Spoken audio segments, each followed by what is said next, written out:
तो हेलो दोस्तों, स्वागत है आप सभी का हमारे YouTube channel adventure study centre में। तो कैसे हैं आप सभी? उम्मीद करते हैं कि आप सभी ठीक होंगे।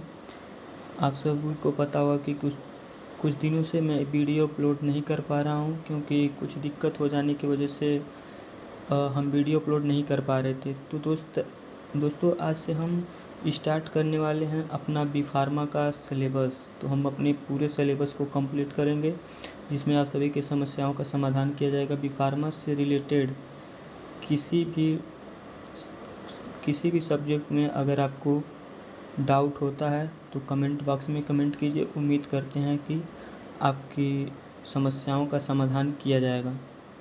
ओके, तो आज का हमारा टॉपिक है बेसिक लाइफ प्रोसेस, मूल जीवन प्रक्रिया, जिसमें हम अपने इन सभी टॉपिकों को कवर कर चुके हैं, जिसमें आप पहले की वीडियो को जाके देख लीजिए। अगर नहीं देखे हैं तो आगे आपको समझ नहीं आएगा, इसलिए आप पहले जाके पहले वाले वीडियो को देख लीजिए, जिससे आपको जो भी वीडियो आएगा आगे उसमें आपको कोई दिक्कत नहीं होगा समझने में। तो हम अपना स्टार्ट करते हैं बेसिक लाइफ प्रोसेस। तो बेसिक लाइफ प्रोसेस क्या होता है? जो कि मूल जीवन प्रक्रिया होती है कि हमारा जो जीवन प्रक्रिया है वो कैसे डेवलपमेंट होता है, किन किन प्रोसेस की वजह से। तो हम पहला है जिसमें मेटाबॉलिज्म, दूसरा है रिस्पॉन्सिवनेस, तीसरा है मोमेंट, चौथा है ग्रोथ, उसके बाद है डिफरेंशिएशन, उसके बाद है रिप्रोडक्शन। मेटाबॉलिज्म क्या होता है? Sum of all chemical process occur in the body. ये क्या होता है कि जो हमारे शरीर में सभी रासायनिक प्रक्रियाएं होती हैं जिससे हमारा शरीर ग्रोथ करता है। इसके कुछ सब टाइप्स होते हैं, जिसमें क्या है, कैटाबॉलिज्म है, एनाबॉलिज्म है। कैटाबॉलिज्म क्या होता है? Catabolism break down the complex chemical substance into similar one. इसमें क्या होता है? जटिल रासायनिक पदार्थों को समान रासायनिक पदार्थों में तोड़ना। जैसे कि मान लीजिए कोई रासायनिक पदार्थ है, इसको एक बड़े कॉम्प्लेक्स से तोड़ के एक छोटे पार्ट में बांटना क्या कहलाता है? कैटाबॉलिज्म कहलाता है। ओके, उसी प्रकार क्या है इसका जो देखिए एग्जांपल इसका क्या है? प्रोटीन को हम तोड़ते हैं किसमें? Amino acid plus amino acid, और इन सब से मिलके क्या बनता है? प्रोटीन बनता है। ओके, उसके बाद है एनाबॉलिज्म क्या है? Building up a chemical substance from a smaller one. इसमें क्या है कि किसी छोटे पदार्थ से रासायनिक पदार्थों का निर्माण होता है। जैसे कि यहाँ पे आप लोग देखे हैं कि एक बड़े पदार्थ से छोटे पदार्थों का निर्माण हुआ है, उसी प्रकार एक छोटे छोटे सब्सटेंस से बड़े सब्सटेंस का निर्माण हुआ है। ओके, देखिए amino acid plus amino acid मिलके क्या बनाया है? प्रोटीन बनाया है। उसके बाद है दूसरा मेरा है रिस्पॉन्सिवनेस मतलब क्या होता है? It is the body ability to detect and response to changes in internal and external environment. ये क्या होता है कि यह आंतरिक और बाह्य वातावरण में परिवर्तनों की पहचान और उन पर प्रतिक्रिया करने की क्षमता है। मतलब कि मान लीजिए हमारे शरीर में कोई चेंज हो रहा है तो उसको अगर हमारे शरीर के इंटरनल और एक्सटर्नल कहीं भी अगर कोई चेंजेज हो रहा है तो उसके थ्रू उस पर क्या प्रतिक्रिया करती है, उसमें हम रिस्पॉन्सिवनेस में ये पढ़ते हैं कि कैसे हमारी बॉडी जो है आंतरिक और बाह्य वातावरण में परिवर्तनों को पहचानने और उन पर प्रतिक्रिया करने की शरीर की क्षमता क्या होती है। ओके, जैसे कि मान लीजिए एग्जांपल में देखते हैं, बॉडी टेम्परेचर अगर डिक्रीज होता है तो क्या होगा? चेंज इन इंटरनल, हमारे बॉडी में अगर टेम्परेचर डिक्रीज होता है तो हमारे बॉडी के टेम्परेचर को क्या करेगा? इंक्रीज कर देगा। ठीक है। मूवमेंट क्या है? It include movement of the whole body individual organs.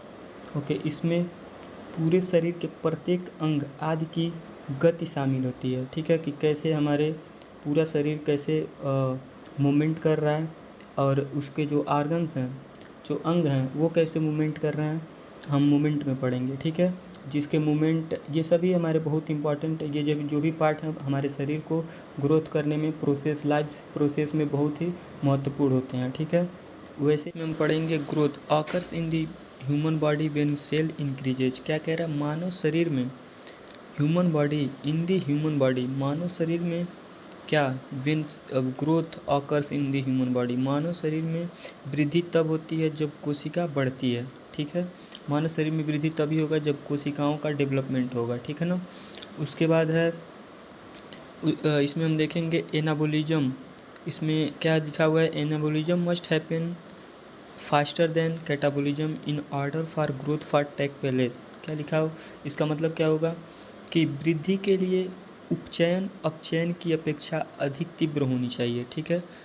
जैसे कि हम लोगों ने यहाँ देखा है कैटाबोलिज्म और एनाबोलिज्म, वही कह रहा है वृद्धि के लिए उपचयन, ठीक है, वृद्धि के लिए उपचयन अपचयन की अपेक्षा अधिक तीव्र होनी चाहिए, ठीक ना। उसके बाद है क्या, डिफ्रेंसिएशन। डिफ्रेंसिएशन क्या होता है, it is the development of cell from an unspecialised cell to a specialised state. इसका मतलब यह हुआ कि यह अविशिष्ट कोशिकाओं से विशिष्ट कोशिकाओं का निर्माण, यानी उसका विकास कैसे हो रहा है। मान लीजिए कोई अविशिष्ट कोशिका है, उसका विशिष्ट कोशिकाओं में जो कोशिका विकास होता है वो क्या कहलाता है, डिफ्रेंसिएशन कहलाता है, ठीक है। जैसे मान लीजिए WBC है, RBC है and several types of cell rise from the some unspecialised cell in bone marrow, ठीक है। बोन मैरो में इन सभी का क्या होता है, ग्रोथ होते हैं इन सभी सेलों का, ठीक है। तो आप लोग देखिए यहाँ लिखा हुआ है unspecialised cell convert into specialised cell, have not on function. ये क्या कह रहा है कि मतलब ये अपना कार्य स्वयं नहीं करता, ठीक है। और ये हैव ऑन फंक्शन, ये क्या करता है, अपना कार्य करता है, ठीक है। जैसे मान लीजिए देखिए ओवम से क्या बन रहा है, embryo, foetus, infant, child, adult, ठीक है। उसके बाद क्या है, रिप्रोडक्शन। रिप्रोडक्शन क्या है, the process of reproduction creates new cell और ऑर्गेनिजम्स। क्या है, प्रजनन की प्रक्रिया एक नई कोशिका या जीव का निर्माण करती है, ठीक है। प्रजनन की जो प्रक्रिया है एक नई कोशिका या जीव का निर्माण करती है। देखिए द प्रोसेस ऑफ रिप्रोडक्शन, प्रजनन की प्रक्रिया क्रिएट न्यू सेल, नए सेल का निर्माण करती है, ठीक है, नई कोशिका या जीव का निर्माण करती है, ठीक है। एग्जाम्पल देख लीजिए, old cell produce two new cell, our parent cell produce foetus. क्या कह रहा है, पुरानी स्वयं निर्मित नई कोशिका हमारी मूल कोशिका भ्रूण उत्पन्न करती है, ठीक है। जो पुरानी जो स्वयं निर्मित नई कोशिकाएं होती हैं हमारी मूल भ्रूण उत्पन्न करती हैं, ठीक है। तो आज का हमारा ये टॉपिक यहीं ख़त्म होता है और आगे हम अपना कवर करेंगे। बच जाता है क्या, होम्योस्टेसिस और बेसिक एनाटॉमिकल टर्मिनोलॉजी, ठीक है। आशा करते हैं कि हम कल इस वीडियो को लेके आएंगे। उसके बाद क्या है, हम पढ़ेंगे cellular level of organisms, okay. तो आप सभी का मैं बहुत धन्यवाद देना चाहता हूँ आप सभी को, और आपसे रिक्वेस्ट करता हूँ कि हमारे YouTube चैनल को सब्सक्राइब कीजिए और शेयर कीजिए, कमेंट बॉक्स में कमेंट कीजिए और बेल आइकन को दबा लीजिए। थैंक यू, धन्यवाद।